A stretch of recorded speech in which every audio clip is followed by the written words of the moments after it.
Hello, Brenda. Welcome. Thanks for signing the consent form. I'm going to call you Brenda the bird, and I'm the supervisor. I'm going to be Doug the dog. I wanted to set some parameters for our supervisor relationship. And so first, of course, I have the ADA ethics for supervising and supervisee relationship. Also have reading materials updated if there's any questions, and feel free to use those to reference and take them with you as long as you return them. I also have some issues that we have to talk with and talk about. They're inside the gold box. I encourage us to be creative, use art materials, and think outside the box. I will be bringing those out. And I also have to let you know, informed consent, we are going to be doing some experimenting in 3 different approaches to dealing with ethical issues. Those approaches are also in the box. And we will be documenting in this video the response to different forms of addressing ethical issues. They are deontological, which is more legalistic. We'll be going over policies about Western psychiatric. We'll be going over the rules of the ADA, American Art Therapy Association ethics codes, primarily focused on 7.2 and 7.5 for this session. We'll also be looking at anatomian, which is unprincipled way of looking at ethics and the supervisory relationship. And we'll be looking at teleological, which is more situational. And we will address 3 issues under this format. But before we do, I would like to find out some of your hopes, fears, and expectations for the supervisor relationship. I'd like to compare those with mine so we can have things upfront and collaborative right from the start. A few things I would like to say. I do start with the premise that art making will be part of supervision. I also do expect that both of us will grow as a result of this relationship. But first, I'd like to know your hopes, fears, and expectations, which will help us guide this process. I see you brought a drawing. In the drawing, I noticed some blue hair. I'll have to bring that up later, but for right now, I would just like to hear some of your hopes, expectations, and fears.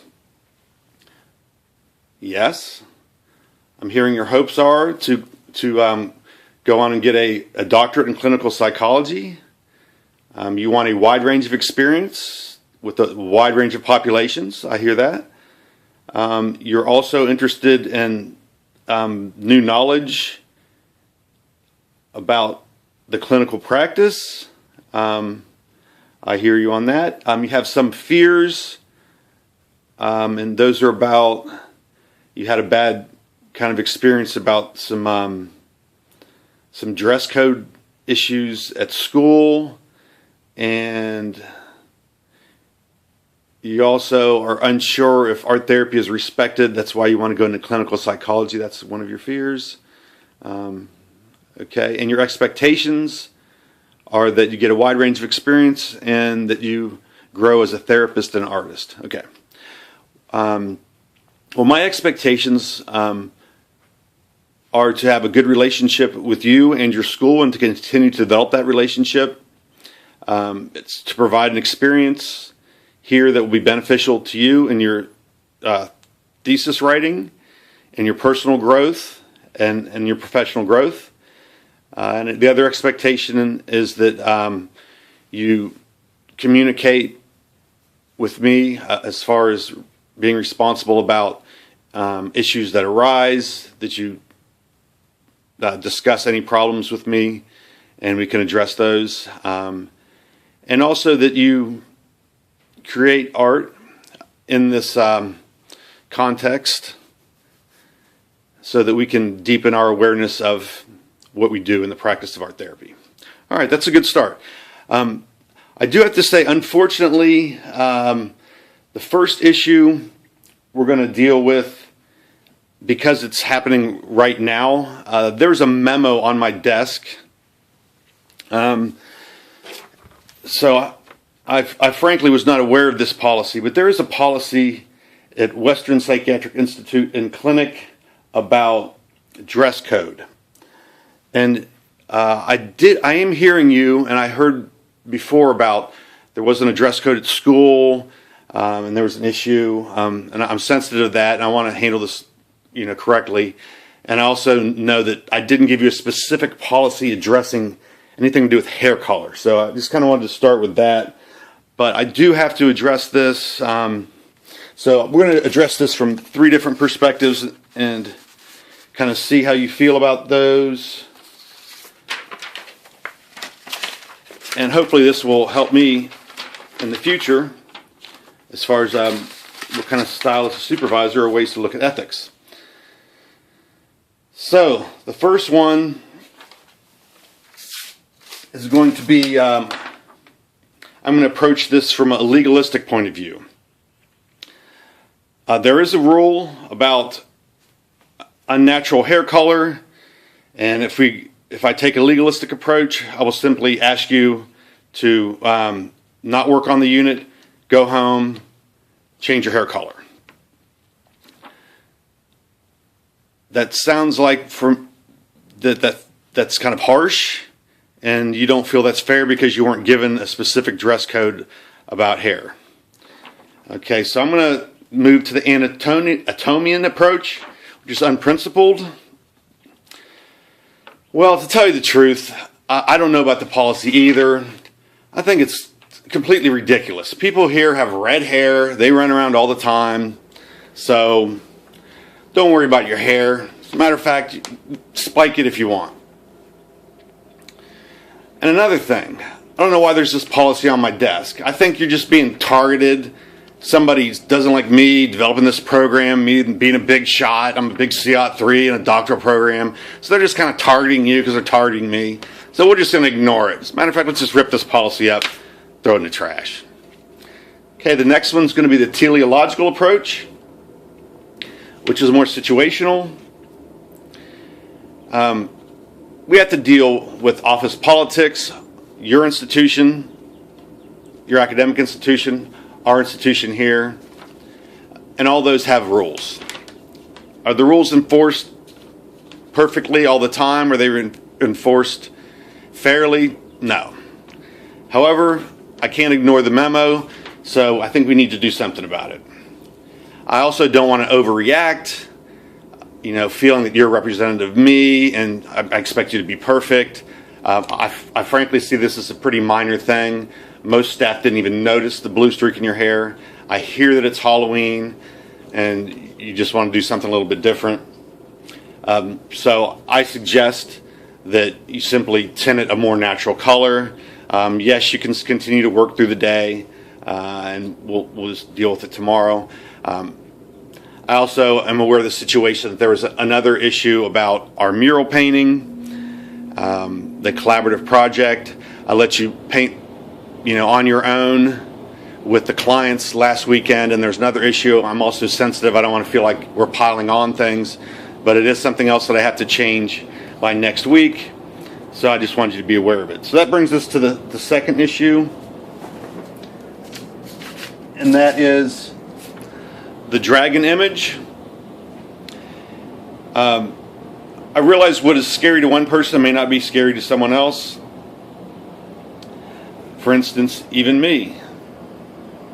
This could be kind of scary to some people. All right, the dragon, according to my supervisor, was brought up in the treatment team, and 2 individuals had issues with it. I've been told that I have to change it and make the face less detailed and scary and turn it into a water ride roller coaster, kind of spewing water. Not that it was spewing anything else, it was just a face, but it's been brought to my attention. So we're going to address that in 3 ways and see which one seems to be the best way to approach it. From a legalistic point of view, I could say from now on, all images must be cleared by the unit director, myself, and originate only from the client collaboration sheet. So you can't hand out a brush and let people paint an image spontaneously, even if you let them know that we may edit it and do the informed consent. Second way to approach it, anatomian, unprincipled. In that case, you can have fire coming out of the dragon, teeth, anybody can paint anywhere, anything. We'll worry about it later. And if someone complains about it, what are they going to do? Paint over it? Or fire us? I don't know. Whatever. I don't care. Teleological. It's more situational. I think we have to make sure that the clients know where they can paint. Part of what they painted was not approved, and we do have to answer to the institution, and I'm going to get some heat on that. I did tell them I would change that and blend that in. I also was asked to change the dragon by the end of the day, but I feel like it's only fair that I tell you that I'm changing it and tell you why I'm changing it, and also give you a chance to express your feelings. And I want to hear your side. Okay, I'm hearing from you right now that you were a little bit intimidated by some of the clients, and it was hard to say no about where they could paint. Okay, that's completely a part of the learning process. Setting limits can be very hard, and we've talked about earlier, you expressed it's hard to work with children sometimes, and you would be overly nice so you would avoid conflict, and that was a way to kind of deal with that. It's sort of the same dynamic, except it's not children, so that's a good learning experience. And are you okay with the changes? Frankly, there's not much either one of us can do it. It has to be done, but I just still would like to hear your feelings. So you're okay with that? You're a little bit frustrated because you really detailed the dragon's face. Yeah, I understand. Okay.